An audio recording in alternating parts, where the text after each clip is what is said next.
untuk menyatakan berhenti.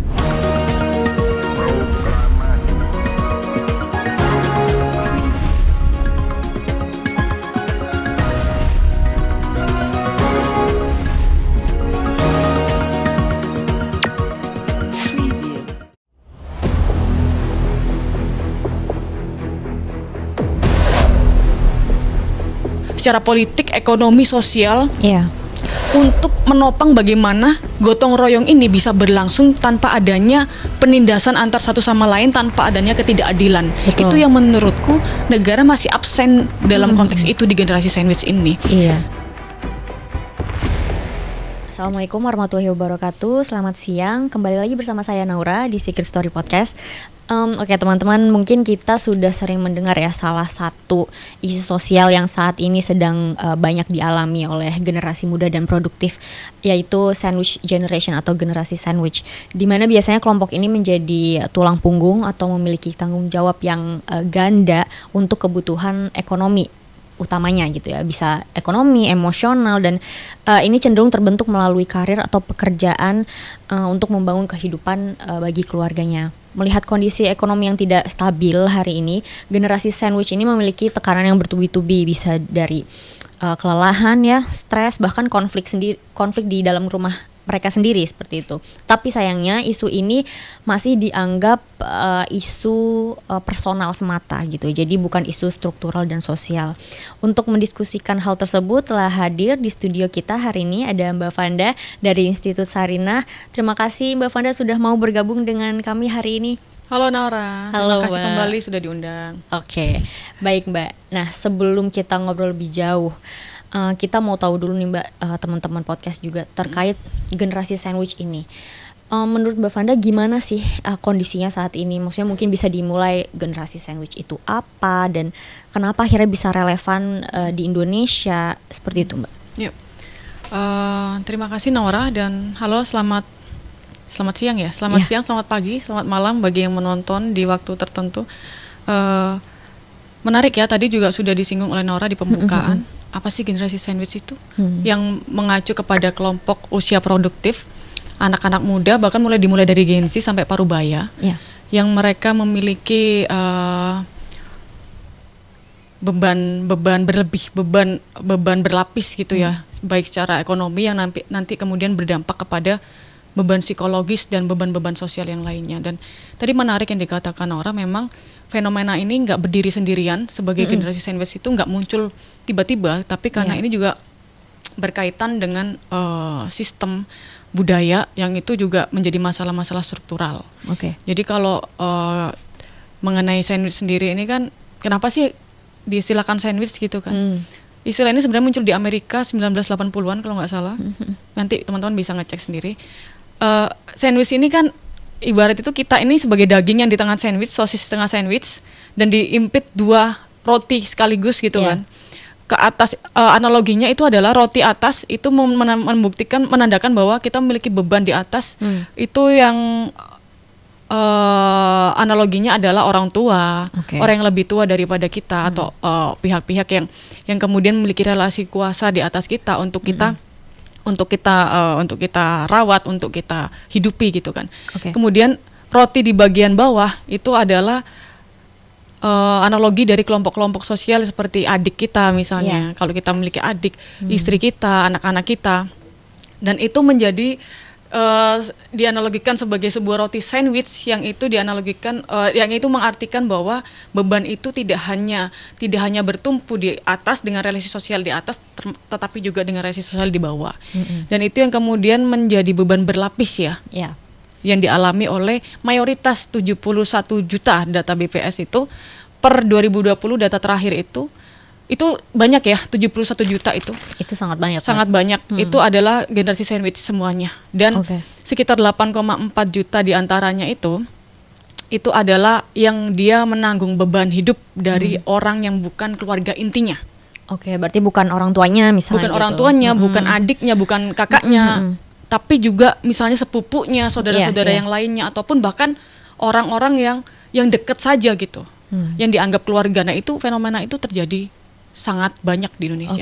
Nah Mbak, kalau misalkan ya generasi sandwich ini ya, ini sebenarnya kalau dilihat-lihat gitu disebabkan oleh faktor budaya kah atau ekonomi atau dua-duanya ini Mbak saling melengkapi gitu Mbak? Iya.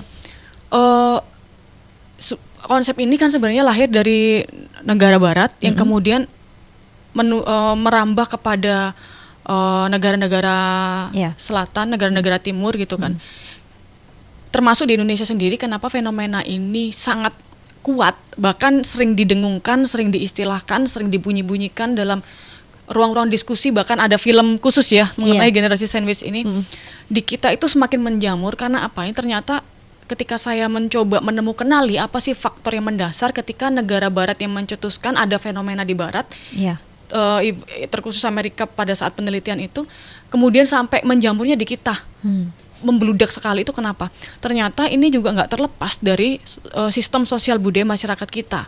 Yang pertama, menganggap bahwa anak itu adalah investasi orang tua di masa tua. Dan juga akhirnya orang tua itu membebankan sepenuhnya kehidupan mereka di masa tua kepada anak-anaknya. Dan juga termasuk seorang anak pertama itu harus menjamin kehidupan seluruh adik-adiknya, itu di budaya kita masih kuat sekali. Betul. Kemudian yang kedua, adanya sistem kolektif. Kita kan erat sekali dengan budaya gotong royong. Ini nggak jelek sebenarnya, budaya gotong royong ini budaya yang sangat bagus sekali di muka bumi ini menurut saya. Ya. Cuman yang menjadi rapuh adalah kerapuhan dari konsep ini, dari budaya ini, ketika tidak ditopang dengan sistem yang akan memperkuat dan memberikan jaminan yang adil bagi keberlangsungan konsep ini. Karena kadang gini, ya keluarga ya sepatutnya gotong royong, saling membantu bahu-membahu, nggak mau tahu kondisinya seperti apa. Tapi naasnya negara tidak menyiapkan, tidak membuat sebuah sistem, mau itu secara politik, ekonomi, sosial, untuk menopang bagaimana gotong royong ini bisa berlangsung tanpa adanya penindasan antar satu sama lain, tanpa adanya ketidakadilan. Betul. Itu yang menurutku negara masih absen dalam konteks itu di generasi sandwich ini. Jadi kayak semacam ini adanya ketika tadi di notice pertama kali bahwa ini tidak hanya masalah pribadi tapi juga masalah struktural. Ini relevan karena apa? Oke, gotong royong ini menjadi sistem budaya, tapi kemudian sistem apa yang bisa menjadikan sistem budaya ini tidak merugikan atau tidak berdampak buruk bagi satu sama lain, kan? Betul. Gitu. Itu belum ada sistem itu. Karena nyatanya yang menjalani ini itu kan tidak hanya 1-2 orang, Betul. Mbak ya, tapi hampir semuanya. Tadi Mbak Fanda sendiri menyampaikan data 71 juta gitu. Berarti sudah bukan ranah personal lagi gitu kan. Udah masalah sosial, udah masalah struktural. Nah, tentunya Mbak Fanda, beban secara emosional itu kan dirasakan pastinya ya. Betul. Tidak hanya fisik. Nah, apakah ini mungkin termasuk juga bisa dibilang lah rasa bersalah gitu ya, karena harus berkewajiban untuk memenuhi kebutuhan keluarga. Karena kan pada awalnya, maksudnya gini, berarti ini udah lebih dari tanggung jawab, sekedar tanggung jawab, apa begitu Mbak? Iya, banyak yang ada penelitian dari teman-teman UIN kalau nggak salah, salah satu kampus UIN, saya lupa kampus UIN mana, itu membuat penelitian skripsinya itu tentang generasi sandwich itu juga. Dan banyak juga yang kemudian menyatakan bahwa ada rasa bersalah ketika mereka tidak membantu keluarganya. Dan ini tidak muncul serta-merta juga, tapi adanya sosialisasi yang disampaikan kepada kita. Saya itu generasi sandwich loh. Saya itu sandwich sekali. Berarti ya ini ya Mbak ya, sudah familiar maksudnya dengan. Betul. Jadi ada bunyi-bunyian dari saya kecil bahwa ya nanti kita harus saling membantu keluarga, kita harus saling menolong dan lain sebagainya. Terutama di keluarga ya. Itu sudah saya dengar bahkan sejak saya kecil, dan ini saya meyakini ini bahwa ini tidak hanya terjadi kepada saya, tapi juga kepada banyak teman-teman muda di sini yang itu kemudian akhirnya menjadi belief system. Benar-benar belief system. Jadi belief system ini yang kemudian kita bawa bahwa aku harus membahagiakan banyak orang. Aku harus bisa membantu keluargaku di sekitar. Itu pernah aku alami fase-fase itu, dan itu benar-benar burnout. Itu dampak ke mentalnya luar biasa sih. Dan kemudian rasa-rasa bersalah itu yang kemudian membuat kita sebenarnya juga dilema. Kita itu hidup kita kayak anomali, tau gak sih?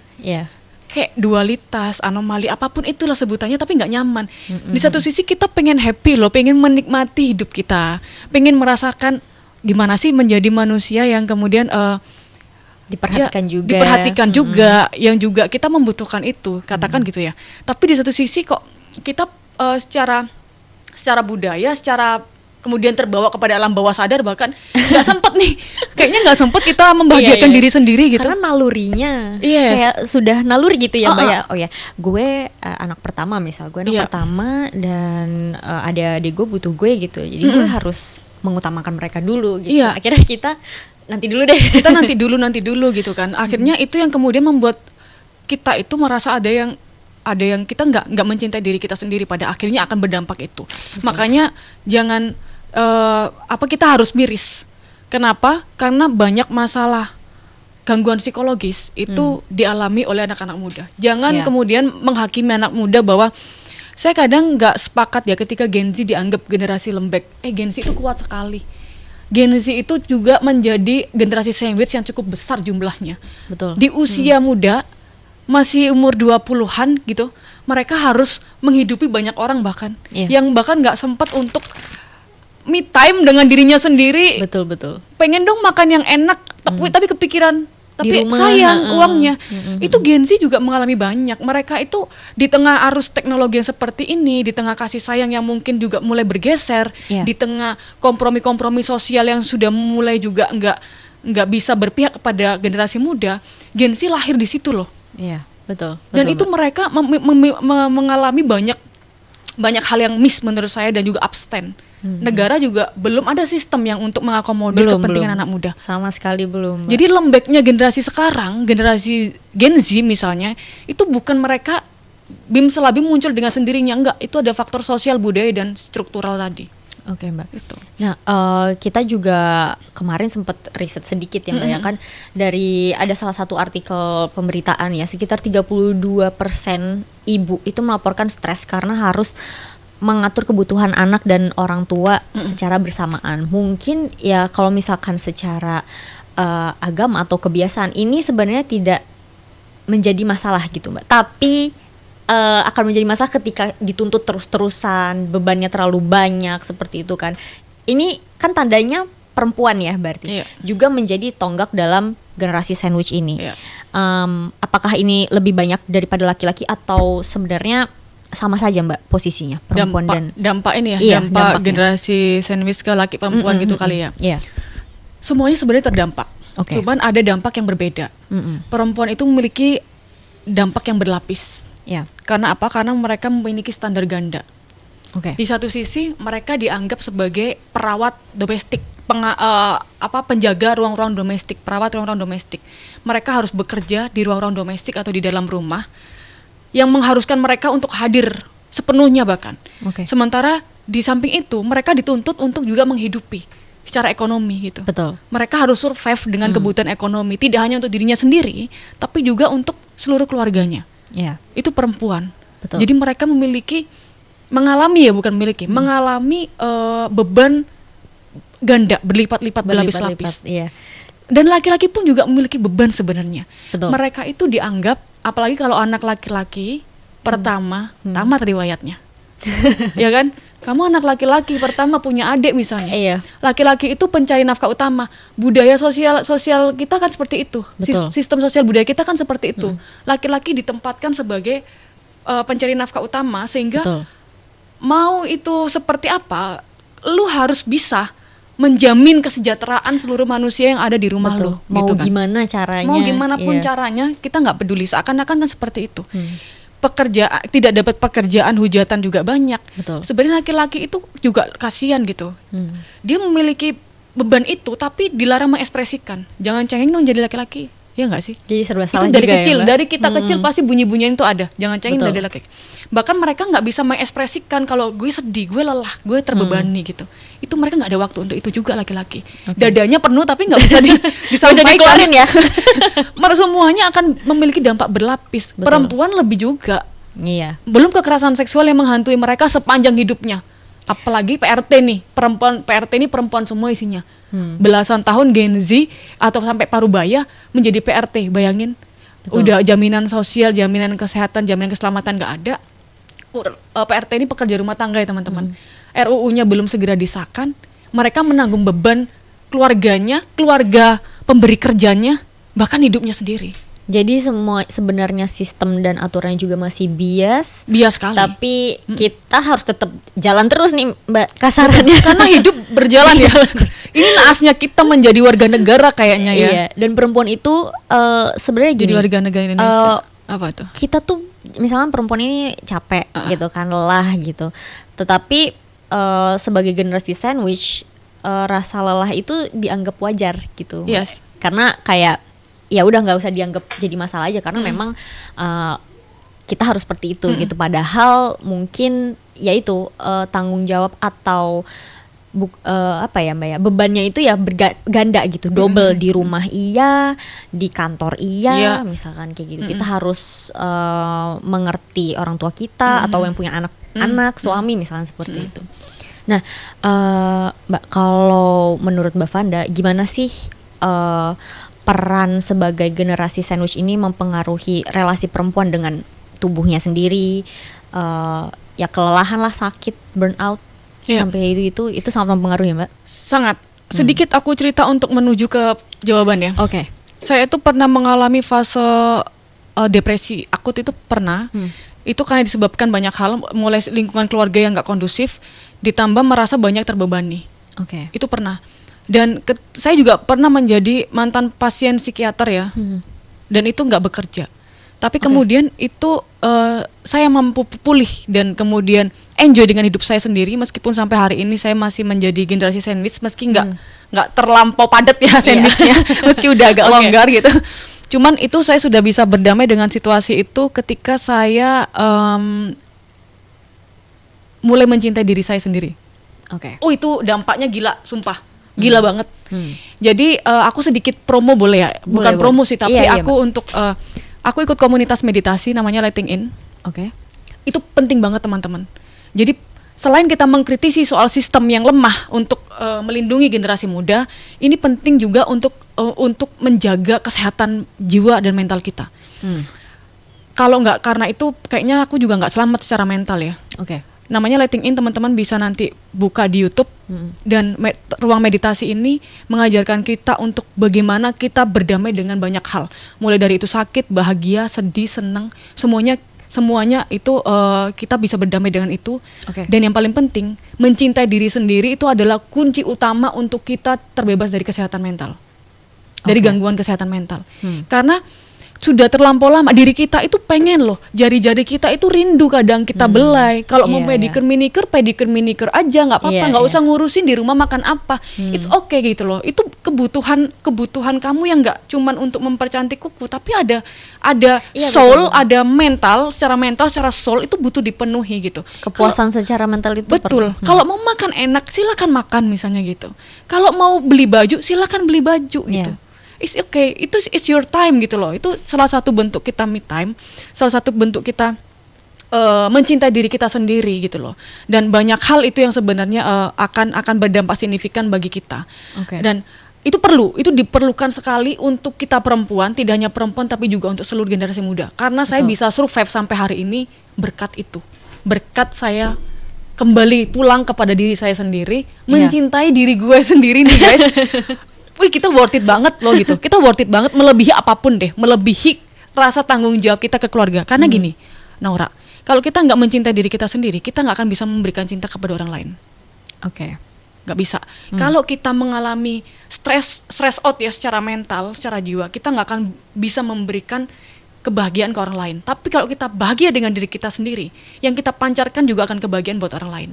Betul. Itu sederhana sih teori itu, dan itu saya buktikan relate. Iya, karena saat ini mungkin aku sendiri ya gitu Mbak, mungkin masih merasa bersalah kalau misalkan gak produktif. Betul. Bahkan itu di rumah aku sendiri, misal aku gak masak atau aku gak beres-beres, itu masih merasa bersalah karena kayak kok gue nggak ngapa-ngapain ya hari ini, padahal sebenarnya capek gitu. Tapi mungkin bahkan tidur pun itu nggak akan mengurangi capek itu kadang gitu kan. Jadi mungkin ada hal-hal yang harus kita benahi lebih dalam ya Mbak. Berarti itu tadi kedamaian dengan untuk menyayangi diri sendiri.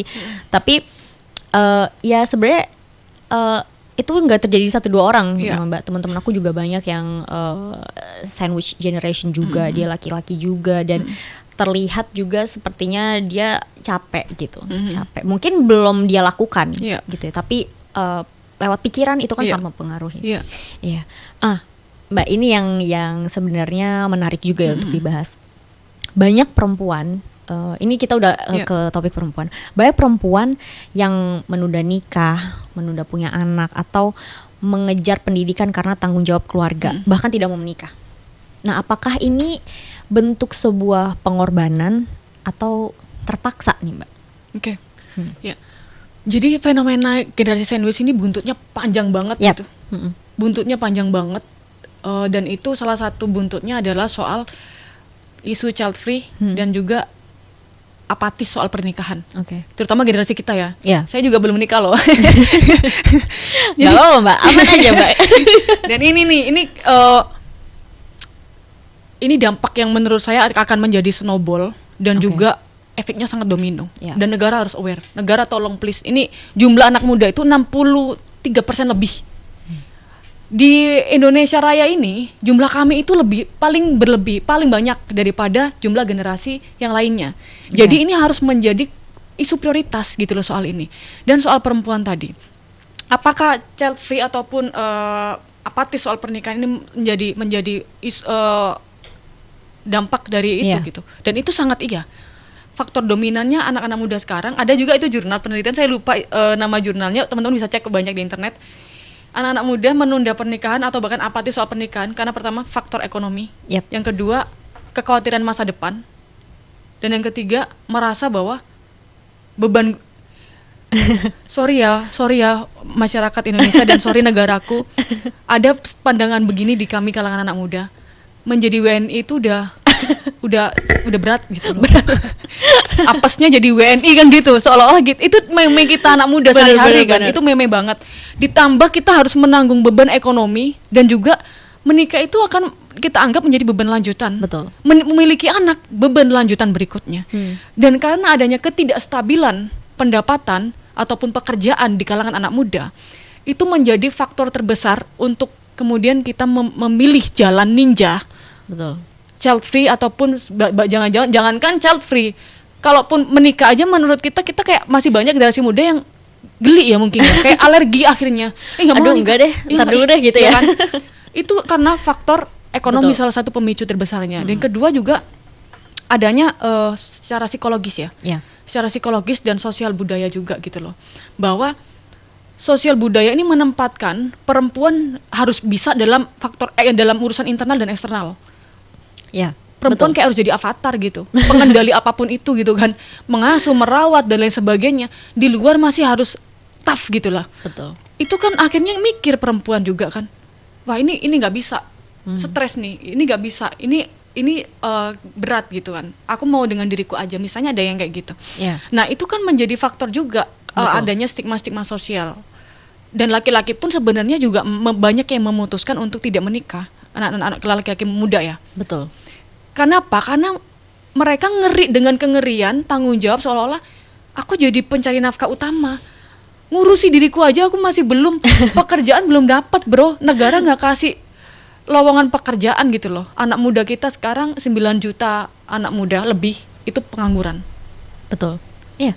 Dan Bahkan itu sampai sekarang masih banyak, Mbak. bahkan bisa bertambah jumlahnya. Dan angka terbesar dari 9, sekian juta itu, angka terbesarnya juga perempuan. Betul. Bayangkan tuh. Akhirnya secara ekonomi itu juga menjadi faktor, ditambah sosial budaya. Itu makin memperburuk bahwa kondisi-kondisi itu gitu loh. Betul. Karena sebenarnya gini, Mbak, ada juga nih banyak kejadian misalkan perempuan itu bekerja dan dia menikah misalnya gitu. Tetapi pastinya kan kita juga punya kondisi fisik dan mental yang capek gitu kan, ya nggak apa-apa lah, itu manusiawi sebenarnya. Dan mungkin di sana ada pihak yang mengatakan bahwa ya kan kalau perempuan gak ada yang nyuruh kerja misalnya kayak gitu kan, laki-laki aja yang kerja. Tapi sebenarnya kenapa kita akhirnya harus terjun ke dunia kerja gitu ya, karena kondisi yang mengharuskan betul. kita gitu. Karena Iya. kita harus beradaptasi dengan kondisi. Maksudnya gini, kalau misalnya memang kita hanya bergantung kepada katakanlah sudah menikah gitu ya dengan suami, apakah itu cukup untuk kehidupan di zaman sekarang seperti itu kan, Mbak? Karena realitanya seperti itu. Nah, itu juga masih banyak kesalahpahaman terkait isu itu juga gitu. Oke. Nah, Mbak, kalau dibandingkan dengan negara-negara yang sejahtera atau welfare state ya, tingkat kebahagiaan itu kan tinggi ya, tidak perlu ya mengkhawatirkan soal perut lah kasarnya seperti itu. Apa sebenarnya yang membedakan peran negara di welfare state itu ya dengan Indonesia dalam melindungi warga yang mungkin jaminannya segala macam gitu, Mbak? Misalnya tariklah negara welfare state itu Skandinavia ya. Oke. Negara Skandinavia itu tingkat kesejahteraan dan kebahagiaan masyarakatnya besar sekali. Padahal mereka nggak punya sumber daya alam kayak kita. Oke. Kita itu sumber daya alam, sumber daya manusianya melimpah ruah. Banyak banget. Banyak banget. Tapi kenapa masyarakat kita nggak sejahtera dan nggak happy? Di sistem pengelolaan sumber daya itu dan pengelolaan sumber daya manusia ataupun sumber daya alam itu. Jadi gini, di negara welfare state itu prinsip utamanya adalah bagaimana sebuah sistem politik, sebuah struktur politik, sosial politik lah ya, itu bisa menjamin kebahagiaan dan kesejahteraan warga negara. Jadi warga negara itu bukan hanya menjadi objek dari politik itu, tapi bahkan menjadi subjek. Jadi politik menjadi media untuk mensejahterakan warganya, itu digunakan di negara welfare state. Itu dimulai dari sistem pendidikan. Menciptakan pendidikan yang kondusif, menciptakan pendidikan yang progresif, yang memanusiakan manusia. Kesehatan mental sudah diajarin bahkan sejak anak-anak di PAUD. Kekerasan seksual itu diajarin sejak anak-anak usia dini, gitu loh, sampai kemudian usia dewasa, usia perguruan tinggi lah katakan gitu, level pendidikannya. Negara kita banyak miss dalam soal itu. Kemana kebijakan, regulasi, kebijakan politik ini diarahkan untuk siapa? Di negara kita kan masih belum bisa konsisten soal itu. Bukan belum konsisten ya, nggak ada komitmen gitu loh. Nggak ada komitmen kebijakan ini diperuntukkan untuk siapa. Padahal sumber daya alam kita melimpah ruah. Negara Skandinavia bisa memberikan jaminan pensiun untuk teman-teman kelompok lansia yang sudah nggak usia produktif, itu mereka diberikan jaminan pensiun. Meski bukan PNS, bukan pekerjaan pegawai negeri sipil gitu ya. Mereka diberikan jaminan hari tua, jaminan pensiun itu. Itu diambil dari anggaran negara. Anggaran negara kita itu melimpah ruah, karena apa? Sumber daya alam kita melimpah kok gitu loh. Harusnya kita bisa, negara itu bisa kemudian menjamin lansia-lansia yang sudah tidak usia produktif itu untuk diberikan jaminan hari tua. Sangat bisa sebenarnya kalau nggak dikorupsi. Sangat bisa sebenarnya kalau anggaran negara, kekayaan negara tidak dialokasikan kepada segelintir kelompok, itu sangat bisa sekali. Nah, itu yang menjadi penyebab bahwa siapa sih yang mau menyalahkan kelompok usia tidak produktif? Lansia disuruh kerja kan nggak mungkin ya. Nggak mungkin sekali. Jadi mau nggak mau terdampaknya kepada siapa? Kepada anak-anaknya. Seolah-olah negara memberikan, ya ini tanggung jawab kalian, ini derita lo gitu. Ini derita lo yang harus lo selesaikan sendiri. Kalau gitu tolong dong kasih lapangan pekerjaan yang luas. Minimal gaji 2 digit. Baru itu kita bisa menghidupi seluruh keluarga kan gitu. Ini UMR aja 3 juta, ada yang 2 juta, tapi menghidupi satu rumah. Gitu kan. Nah, ini yang menurut saya sistem kita harus diperbaiki. Kembalilah pulang kepada Pancasila bahwa kalau sistem kebijakan yang dibuat, keputusan politik yang dibuat berdasarkan asas Pancasila, kemanusiaan dan gotong royong itu harus juga ditopang dengan sistem yang kuat, maka nggak ada kok fenomena seperti ini. Karena ini kita kayak si malakama gitu loh. Di satu sisi kita nggak mungkin ngebiarkan orang tua itu tidak diurus, tidak dijamin hidupnya. Negara hadir dong, tolong, kayak negara-negara welfare state itu mereka nggak memiliki kekayaan kayak kita, tapi mereka bisa kan apa? Nggak ada korupsi, nggak ada monopoli soal ekonomi negara gitu loh.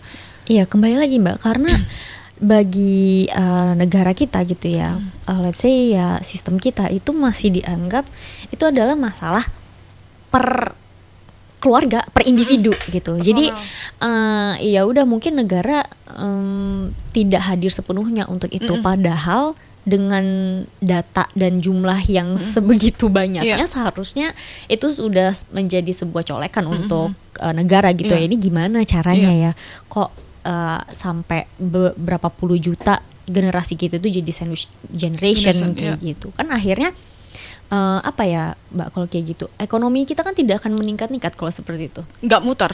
Iya, nggak muter. Nggak Jadi berkembang situ-situ juga. aja, Iya. situ-situ aja gitu. Konsekuensinya logisnya gini, Nora. Masyarakat yang tidak sejahtera secara ekonomi, karena adanya sistem yang kemudian tidak dibangun untuk membuat itu bekerja dengan baik, itu mempengaruhi juga perekonomian nasional. Tingkat kemiskinan itu juga dipengaruhi oleh ekonomi mikro. Ya, Jadi ekonomi makro akan ditentukan oleh ekonomi mikro. Sementara ekonomi mikro kita ini nggak kuat, nggak settle gitu loh. Makanya kayak kemarin, jangankan soal ini ya, soal investor aja Indonesia kan ngedrop ya. Nggak percaya, dunia global itu nggak percaya dengan Indonesia. Soal tata kelola, betul, transparansi itu nggak percaya gitu loh. Coba berbenahnya itu dari isu-isu yang fundamental. Ini masyarakat Indonesia 63% lebih kita generasi muda, kita mengalami kondisi yang nggak baik-baik aja. Dan itu perlu kehadiran negara. Jangan masalah ini seakan-akan menjadi masalah personal. Tapi ini masalah negara juga gitu loh. Berikan pendidikan yang kemudian tidak hanya gratis pada tingkat SD. SD pun masih ada yang nggak gratis kok. Iya, betul. Mereka beli seragam, mereka beli alat tulis, itu nggak gratis gitu loh. Kalau orang yang ekonominya nggak mampu, bagaimana bisa melaksanakan itu gitu kan. SMP, SMA, ini negara perlu hadir. Di negara Skandinavia itu sekolah sudah gratis. Iya, betul. Penyakit berat pun itu ditanggung oleh negara. Kalau kita kan penyakit berat banyak gak ditanggung oleh BPJS. Iya, pribadi itu. Nunggak lagi BPJS, hutangnya banyak lagi kan gitu. Itu soal kesehatan, soal pendidikan, belum lagi soal-soal yang lainnya. Ini makanan pokok, kebutuhan pokok sekarang melambung tinggi. Naik, betul. Bayangkan betul. Nora, melambung tinggi sementara kondisi ekonomi masyarakat nggak stabil. Gimana nasib rakyat kecil? Iya. Kita ini yang jadi generasi sandwich. Iya, kita aja masih ngepas-pasin nih kalau belanja buat makanan itu ya masih ngepas, ini seminggu harus berapa ya. Bener. Negara ini kalau ini tadi aku bilang akan menjadi snowball. Kalau ini nggak segera diatasi dalam bentuk regulasi yang tepat, regulasi yang proporsional, maka ini akan menjadi ledakan di suatu saat. Betul. Karena ini nggak cuma soal ekonomi, tapi soal mental juga. Bayangkan kalau banyak persentase kerusakan mental kita anak-anak muda ini disebabkan oleh kondisi ini, rusak negara ini. Karena apa? Mayoritas penduduk kita adalah 63% adalah anak muda. Mau dibawa kemana republik ini gitu loh? Apakah negara kita nanti ke depan akan dipimpin oleh anak-anak muda yang semasa hidupnya menjadi generasi sandwich, kemudian ketika menjadi pejabat balas dendam nih, akhirnya korupsi. Udah gini balas aja. Dendam gua. Dulu gue menderita banget, gak bisa menikmati kehidupan gue. Sekarang gue mau memperkaya diri sendiri, buta mata, buta hati, menjadi koruptor-koruptor berikutnya. Itu bisa rusaknya sampai efek yang seperti itu. Iya, jadi ini tidak ada perubahan. Nggak akan ada perubahan tidak struktural. akan ada perubahan, iya. Ketika nggak ada penyelesaian struktural. Oke. Nah, Mbak Fanda tadi kan sempat mention ya Mbak ya terkait Pancasila juga. Nah, bagaimana sih Mbak Pancasila seharusnya bekerja menghadapi fenomena generasi sandwich ini? Apakah Pancasila itu cukup sebagai nilai moral kita aja, atau bisa kita lihat sebagai kebijakan yang konkret, Mbak? Kita itu sebenarnya menjadi negara dan masyarakat yang beruntung ya, karena kita punya Pancasila sebagai falsafah dan dasar negara. Sayangnya Pancasila ini hanya bunyi-bunyian, mulai dari tingkat level SD, PAUD, bahkan sampai segala level pendidikan, bahkan di elit pejabat kita, itu Pancasila hanya bunyi-bunyian menurut saya. Karena apa? Kalau Pancasila diaktifasi dalam proses politik, nggak akan ada fenomena seperti kita. Nggak akan ada korupsi, nggak akan ada kemiskinan terbesar. Betul. Yang itu dialami oleh kelompok menengah ke bawah. Nggak akan ada kemudian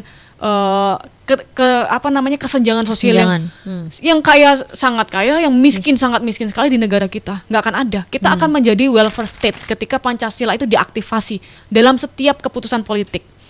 Maka PR negara paling penting adalah insyaf gitu loh. Kalau kata Bung Karno ya, saya mengutip Bung Karno itu, dia sering mengatakan insyaf gitu. Insyafnya dalam artian apa?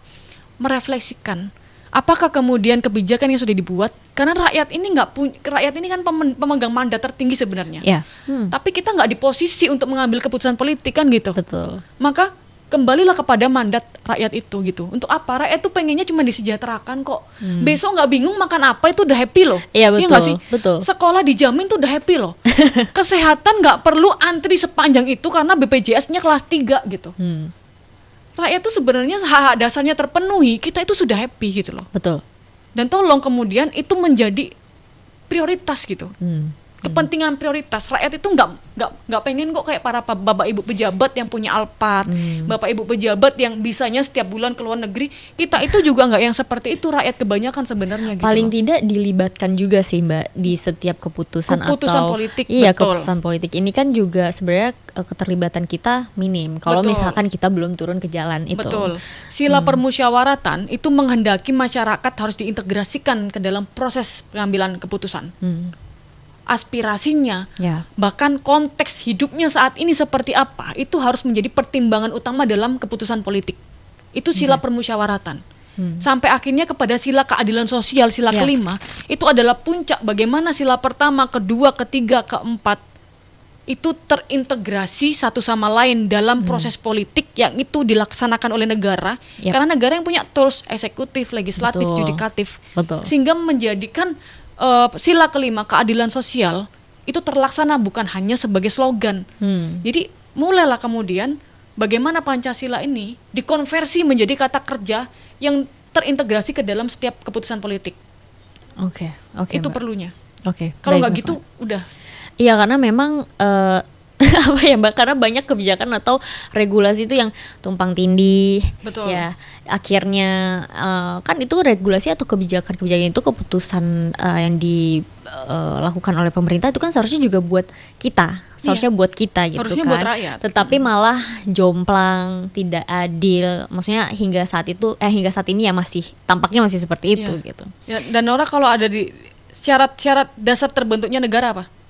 Syarat utama terbentuknya negara. Pertama itu wilayah, Oke, kedua rakyat. rakyat. Bukan elit politik. Elit politik itu dibentuk oleh rakyat. Oleh rakyat, iya. Ya nggak sih? Betul. Jadi tanpa adanya rakyat, Indonesia ini nggak bisa terbentuk. Makanya itu rakyat itu berada di kekuasaan tertinggi sebenarnya. Betul. Jangan sampai rakyat nanti marah. Sebenarnya bagus kalau rakyat marah. Iya, Karena angka perubahan itu akan cepat gitu kan. kalau nggak marah ya anteng-anteng aja gitu ya Mbak. Anteng-anteng aja gitu kan, nggak dinamis gitu. Oke. Nah, Mbak, mungkin ini pertanyaan terakhir dari saya dan mungkin teman-teman podcast juga mau tahu ya Mbak.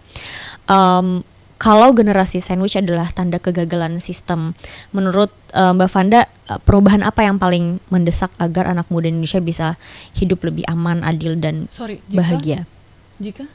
Jika generasi sandwich adalah tanda kegagalan sistem, menurut Mbak Vanda, perubahan apa yang paling mendesak biar anak-anak muda ya itu bisa hidup lebih aman, lebih adil dan bahagia tanpa harus memutus atau membatasi hubungan gitu ya pada keluarganya. Ini gimana Mbak? Ya, yang pertama negara harus hadir dalam sistem politik, termasuk yang itu berdampak kepada sosial budaya. Oke.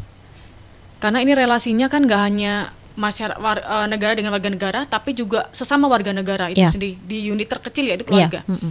Jadi jaring pengaman sosial harus dilakukan, harus dibuat, yang itu harus mengakomodir generasi muda, bahkan regulasi khusus perlu dibentuk, ataupun kalau tidak regulasi khusus, bagaimana regulasi yang sudah ada itu bisa membahasakan, membunyikan kepentingan kita.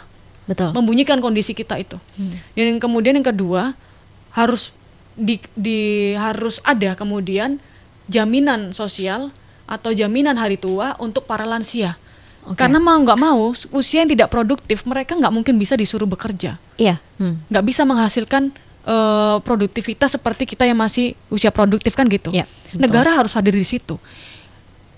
Lansia kita hanya 5% yang mendapatkan dana pensiun dan itu pun hanya PNS. Hanya PNS. Iya, betul. Iya. Dan kemudian nggak mungkin dong semua masyarakat harus jadi PNS supaya dapat jaminan hari tua, kan nggak ya? Maka ini penting, negara harus berpihak juga kepada lansia. Kemudian pendidikan kita perlu tidak hanya gratis pada sekolah-sekolah dasar, tapi juga harus kepada tingkat pendidikan SMP, SMA. Betul. Bahkan beasiswa yang itu diperuntukkan untuk masyarakat dengan kondisi ekonomi menengah ke bawah itu harus dipermudah gitu loh. Iya. Jangan dipersulit mulai dari persyaratannya dan Betul. perluas juga cakupannya gitu kan. Beasiswa itu banyak, LPDP dan lain sebagainya itu besar. Ada banyak, tapi kemudian kadang Porsinya. ataupun administrasinya terlalu sulit bagi masyarakat yang menengah ke bawah. Betul, betul. Contohnya gini, TOEFL harus sekolah di dalam negeri aja TOEFL harus 500. Bagaimana masyarakat yang kemudian dia tidak mengalami proses pendidikan bahasa Inggris yang bagus gitu loh. Betul. Karena sekolahnya nggak bagus. Nah ini kan nggak adil gitu. Perlu itu kemudian dikaji ulang. Betul. Dan memperbaiki sistem pendidikan, sistem jaring pengaman sosial, Ya. itu juga dilakukan. Kesehatan. Tolong kesehatan betul. diperhatikan. Jangan kemudian ada diskriminasi kelas antara BPJS itu. Ya, betul, Mbak. BPJS itu Meskipun udah pakai BPJS tuh tapi masih susah susah loh, karena Mbak. diskriminasinya masih kuat. Betul. Stratanya masih kuat sekali BPJS itu. Betul. Kalau Mbak. kelas 3 kayak nggak diurus sama rumah sakit gitu loh. Iya, itu Iya. berhari-hari loh. Mbak. Berhari-hari. Lama. Nunggu meninggal bahkan nunggu viral dulu gitu Betul. kan. Nah, sistem kesehatan kita perlu diperbaiki. Ketika negara yang tidak sekaya kita saja mampu menciptakan kesehatan gratis seperti Kuba itu bahkan memiliki porsi dokter itu satu dokter itu menangani 8 orang. Ini di Kuba nih, Mbak. Ini Kuba. Di kita porsi dokter aja satu dokter menangani 1.800 orang. Porsinya seperti itu kita.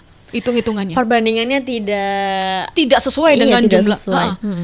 Nah, ini yang perlu diperhatikan. Sekolah dokter kenapa mahal sekali? Di Kuba aja bisa gratis sekolah dokter itu loh. Betul. Gratis sekolah dokter. Makanya mereka suruh plus dokter. Iya. Dan masyarakatnya pada sehat kan gitu. Kita enggak. Kita itu defisit dokter karena kena tenaga kesehatan karena apa? Karena sekolahnya aja mahal gitu. Sekolahnya mahal. Yang betul, berada Mbak. di desa apakah bisa menjadi dokter? Iya. Susah. Kan gitu. Karena ada ketidakkeadilan di situ. Oke. Nah, kemudian tuh soal kesehatan ya, perlu diperbaiki secara struktural juga, secara progresif lah. Ekonomi pun begitu. Jangan cuman omon-omon menciptakan lapangan kerja bagi anak muda. Realitanya masih jutaan anak muda menganggur. Betul. Gitu loh. Dan itu seperti apa nasibnya ke depan? Sementara mereka menjadi tumpuan keluarga yang juga tidak diakomodir oleh negara. Yap. Punya adik, punya kakak, punya nenek, punya lansia, semuanya harus diurus sama kita kayak seolah-olah gitu ya. Sementara kita menganggur. Dan ini kan beban depresinya makin berlipat Iya. ganda. Jangankan yang fresh graduate ya, Mbak ya, yang sudah lulus bertahun-tahun aja, bahkan mungkin masih ada yang belum dapat kerja. Betul. Gitu. Ada isu gini ya. Bukan isu, ini fakta di lapangan. S1, S2 banyak yang menganggur sekarang. Iya. Banyak pengangguran bahkan Betul. dari kelompok S1, S2. Iya nggak? Nora dengar nggak itu? Iya, itu. Bulan apa sih itu ya? Itu ya tahun lalu. Tahun lalu ya, sekitar akhir tahun lalu gitu, Mbak. Dan bayangkan itu betapa susahnya mencari pekerjaan di Indonesia dan tolong negara harus hadir. Batasi atau koreksi perusahaan-perusahaan atau pemberi kerja yang kemudian memiliki syarat-syarat gak masuk akal. Pengalaman 5 tahun, fresh graduate disuruh pengalaman gitu loh. Itu kan aneh gitu. Padahal pengalaman kita cuma magang aja, Mbak, sebenarnya. Fresh graduate disuruh pengalaman 5 tahun. Akhirnya fresh graduate banyak yang nganggur dong. Betul. Kan gitu. Good looking, sudahilah itu good looking itu apa sih? Gitu loh. Nah, itu negara Itu kesenjangan lagi itu. Mbak. Yes, bukan. Itu pelecehan dan diskriminasi nggak sih? Iya, betul. Standar good lookingnya akhirnya diukur hanya berdasarkan pandangan subjektif orang tertentu kan gitu. Betul. Iya. Jadi tolong meritokrasi itu juga menjadi poin kunci dalam proses pencarian kerja. Hilangkan yang nggak masuk akal, standar-standar atau syarat-syarat nggak masuk akal. Negara harus bersikap di situ. Betul. Jangan dibiarkan perusahaan pemberi kerja itu semena-mena membuat persyaratan itu. Gitu. Iya, seharusnya kan by kompetens ya, Mbak ya. Iya. Kompetensinya, Sistem meritokrasinya harus jalan, kualifikasinya ya. tuh harus Kualifikasi. Secara objektif lah. Iya, betul. Seharusnya. Oke, Mbak Vanda. Nah, Mbak Vanda, ini kita insight baru nih, Mbak ya. Ini kita baru ngobrol-ngobrolin lagi tentang sandwich generation. Terus tadi juga dikaitkan dengan Pancasila juga yang ini buat aku sendiri juga, aku baru tahu dan akhirnya memahami itu gitu, Mbak. Dan mungkin bagi teman-teman podcast juga yang dengar, buat teman-teman generasi muda juga yang baik diharapkan bisa kita bisa sama-sama untuk mengusahakan lah untuk situasi kita ke depannya seperti apa. Oke teman-teman, dari episode hari ini kita belajar bahwa generasi sandwich ini tidak hanya soal menanggung beban ekonomi ya, Mbak ya, tetapi juga beban emosional, moral, dan kultural yang berlapis sebenarnya. Tetapi kelelahan kita itu bukan tanda kegagalan dari generasi muda yang produktif yang sedang menata hidup. Generasi sandwich hari ini bukan persoalan individu semata, tetapi realitas sosial yang perlu dipahami bersama oleh keluarga, pasangan, hingga yang paling penting adalah oleh negara. Oke, teman-teman, sampai bertemu di episode selanjutnya. Wassalamualaikum warahmatullahi wabarakatuh. Selamat siang. Terima kasih, Mbak Vanda. Kembali kasih Nora, terima kasih. Semangat untuk kita generasi muda.